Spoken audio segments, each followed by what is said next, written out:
राज्य शासनाच्या वतीनं मांडण्यात आलेल्या पुरवणी मागण्यावर भाष्य करण्यासाठी मी उभा आहे। सभापती महोदय, बाब क्रमांक 76 प्रश्न क्रमांक 47 वरती शिक्षण विभागाच्या वतीनं या ठिकाणी मागणी ठेवलेली आहे। वारंवार आम्ही टप्पा अनुदानात वाढ करावी यासाठी मागच्या अधिवेशन सुरू झालेल्या पहिल्या दिवसापासून राज्य सरकारकडे मागणी करतोय।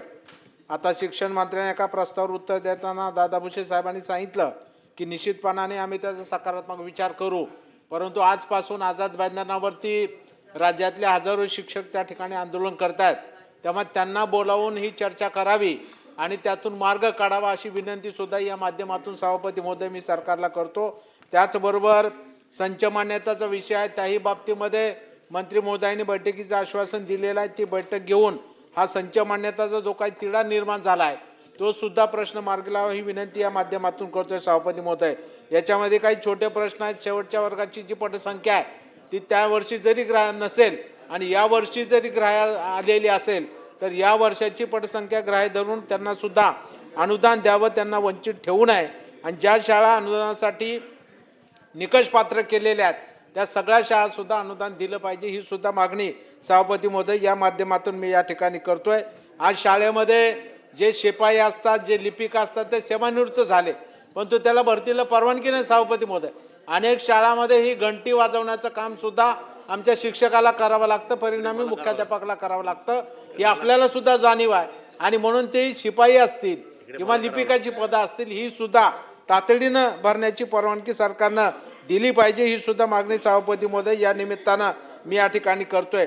सभापती महोदय, बाब क्रमांक 242 पान क्रमांक 325 जे अल्पसंख्याक विभागातर्फे मागणी ठेवलेली आहे, अल्पसंख्याक शैक्षणिक संस्थांना जे अनुदान दिलं जातं ते अनुदानाचे प्रस्ताव सभापती महोदय खात्याकडे जमा आहेत, तेव्हा या चालू शैक्षणिक वर्षामध्ये हे अनुदान दिलं गेलं पाहिजे हा निर्णय अल्पसंख्याक विभागानं करावा अशी मागणी मी या ठिकाणी करतोय। आज महसूल विभागाच्या वतीनं बाब क्रमांक 29 वरती मागणी ठेवलेली आहे। अनेक चांगले निर्णय महसूल मंत्री बावनकुळे साहेबांनी केलेले आहेत, परंतु त्याच्यामध्ये जमीन मोजणी हा अतिशय महत्त्वाचा शेतकऱ्यांच्या दृष्टीनं एक अतिशय महत्त्वाचा सभापती महोदय प्रश्न आहे।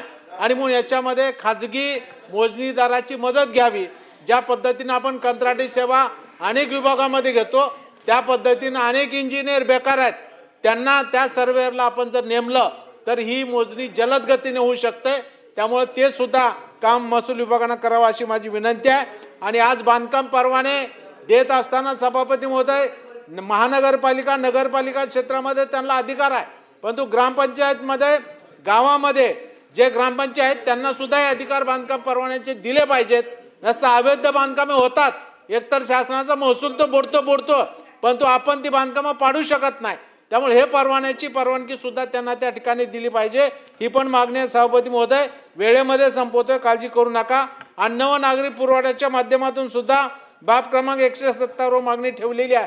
शिवभोजन ही एक चांगली योजना आमच्या सरकारनं आणली, परंतु सभापती महोदय थाळ्यांची संख्या वाढवली पाहिजे, त्या सेंटरची संख्या वाढवली पाहिजे। आज 10 रुपयात जेवण सभापती महोदय कुठल्याही हॉटेलमध्ये मिळत नाही, पण गोरगरिबाला हे जेवण मिळावं, भोजन मिळावं यासाठी थाळ्यांची संख्या वाढवणं आणि सेंटरची संख्या वाढवणं हा सुद्धा निर्णय आमच्या सरकारनं करावा अशी विनंती करतोय। सभापती महोदय, जलसंपदा विभागाची 135 वर मागणी ठेवलेली आहे। निश्चितपणानं माझ्या धाराशिव आणि बीड जिल्ह्यातला वरदान ठरणारा 21 TMC जो काही पाण्याचा प्रकल्प होता त्याला सुद्धा भरीव अशी आर्थिक तरतूद राज्य शासनाने दिली पाहिजे ही सुद्धा मागणी सभापती महोदय या निमित्ताने मी या ठिकाणी करतोय। आज सभापती महोदय 2च मुद्दे राहिलेत। उद्योग ऊर्जा विभागाच्या वतीनं या ठिकाणी पान क्रमांक 159 वर मागणी ठेवलेली आहे आणि हो संपवतोय की मागेल त्याला सौर पंप ही निश्चितपणाने क्रांतिकारक योजना मी मुख्यमंत्री महोदयांचं अभिनंदन करील, परंतु त्याचबरोबर सभापती महोदय प्रधानमंत्री सूर्यघर योजना जशी आणली तशी मुख्यमंत्री सूर्यघर योजना आणली पाहिजे आणि त्याच्यामध्ये जी 78,000 सबसिडी आहे ती 1.5 लाख सबसिडी केली पाहिजे आणि ज्या शाळा आहेत त्यांना सुद्धा हे योजना लागू केली पाहिजे जेणेकरून अधिकाधिक वीज निर्माण होऊ शकते। तेव्हा ही सुद्धा सभापती मध्ये शेवटचा आणि म्हणून इतर बहुजन विभागात एक शेवटचं इतर बहुजन विभागामध्ये विजेंटेच्या जे आश्रमशाळा आहेत त्यांचे जे वरिष्ठांनी निवडचे प्रस्ताव